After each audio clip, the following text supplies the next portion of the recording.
राधे राधे दोस्तों, आप सभी का चैनल में स्वागत है। आज जानेंगे क्या महिलाएं भी कर सकती हैं कांवड़ यात्रा। जानिए इस यात्रा पर जाने वाले कांवड़ियों का इतिहास और कौन कौन कर सकता है ये यात्रा। भारत एक ऐसा देश है जहां धर्म, आस्था और परंपराएं जीवन शैली का एक अभिन्न हिस्सा हैं। इन्हीं परंपराओं में से एक है कांवड़ यात्रा, एक ऐसी यात्रा जो न केवल धार्मिक महत्व रखती बल्कि लाखों श्रद्धालुओं की आस्था, भक्ति और अनुशासन का प्रतीक भी बन चुकी है। साल 2025 में यह यात्रा विशेष महत्व रखती है क्योंकि यह समाज में एक नई ऊर्जा, भाईचारे और शिव भक्ति की भावना को और प्रबल करने जा रही है। 2025 में कांवड़ यात्रा की शुरुआत 11 जुलाई शुक्रवार से होने जा रही है। इस बार सावन माह में कुल 4 सोमवार आएंगे जो शिव भक्तों के लिए अत्यंत शुभ माने जाते हैं। परंपरा के अनुसार कांवड़ यात्रा सावन माह के कृष्ण पक्ष की प्रतिपदा तिथि से आरंभ होकर कृष्ण चतुर्दशी यानी श्रावण शिवरात्रि तक चलती है। इस बार की यात्रा कुल 13 दिनों तक चलेगी, जिसमें लाखों शिव भक्त गंगा जल लेकर शिवालयों की ओर प्रस्थान करेंगे। यह अवधि शिव उपासना और श्रद्धा का अद्वितीय संगम मानी जा रही है। चाहे आप युवा हो या वरिष्ठ नागरिक, इस यात्रा में भाग लेने की इच्छा और श्रद्धा ही सबसे बड़ी आधार है। लेकिन क्या हर कोई कांवड़ यात्रा पर जा सकता है? आइए जानते हैं इस यात्रा की परंपरा, इतिहास और इससे जुड़ी कुछ जरूरी बातें जो आपको तय करने में मदद करेगी कि आप भी इस यात्रा पर निकल सकते हैं या नहीं। कांवड़ यात्रा की शुरुआत। कांवड़ यात्रा का इतिहास हजारों वर्षों पुराना है जो सीधे सीधे भगवान शिव से जुड़ा है। पौराणिक मान्यताओं के अनुसार समुद्र मंथन के समय जब हलाहल विष निकला था तो पूरे ब्रह्मांड को बचाने के लिए भगवान शिव ने उस जहर को अपने कंठ में धारण किया था। इस कारण उनका शरीर अत्यंत गर्म हो गया था। तब सभी देवताओं और भक्तों ने गंगा जल लाकर उनके ऊपर चढ़ाया ताकि उनकी तपन शांत हो सके। और कहा जाता है कि भगवान शिव की तपन को शांत करने के लिए तब से हर सावन मास में भक्त गंगा नदी से जल लेकर पैदल यात्रा करते हैं और वह जल शिवलिंग पर चढ़ाते हैं।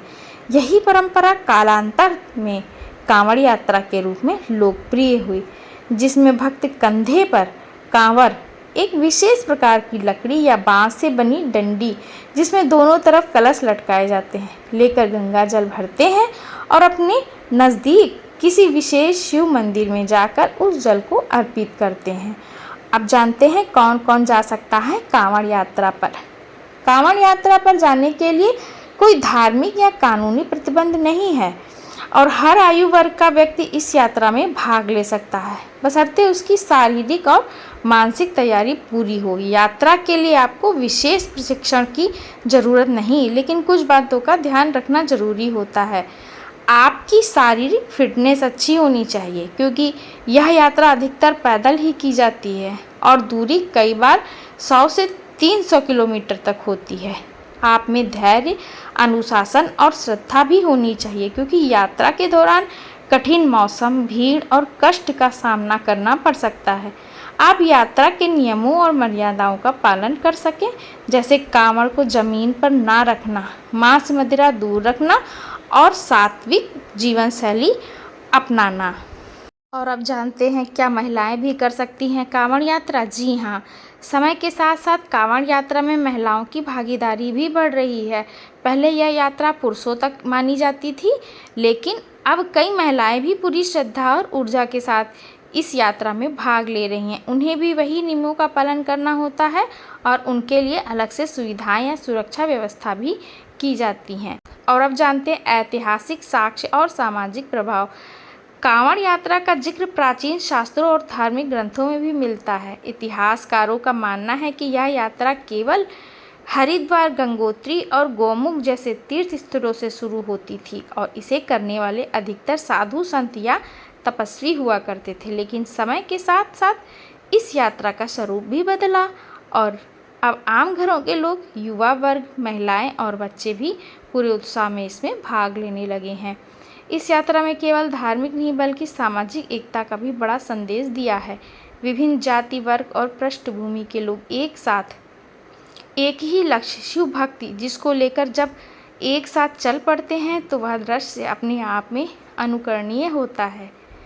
कांवड़ यात्रा ने गांव-गांव और शहर-शहर में सेवा भावना को बढ़ा दिया है, जहां लोग कांवड़ियों के लिए निःशुल्क भोजन, चिकित्सालय और ठहरने की सुविधा का प्रबंध भी करते हैं। कांवड़ यात्रा केवल एक धार्मिक परंपरा नहीं, ये एक साधना है। तन और मन, आत्मा की, इसमें शरीर की सहन शक्ति, मन की स्थिरता और आत्मा की श्रद्धा का अद्भुत समन्वय देखने को मिलता है। कई श्रद्धालु तो सैकड़ों किलोमीटर की यात्रा नंगे पांव करते हैं। कुछ कांवड़िए डाक कांवड़ के रूप में दौड़ते हुए यात्रा पूरी करते हैं, जिससे यह यात्रा एक अनुशासित भक्ति रूप में बदल जाती है।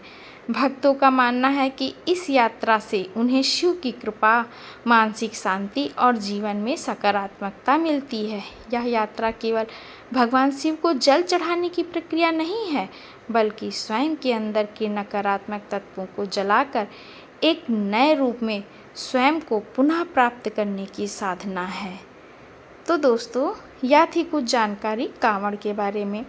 अगर वीडियो अच्छा लगा हो तो लाइक करिएगा, चैनल पे नए हैं तो सब्सक्राइब कर लीजिएगा। मिलते हैं मेरे अगले वीडियो में, तब तक के लिए राधे राधे।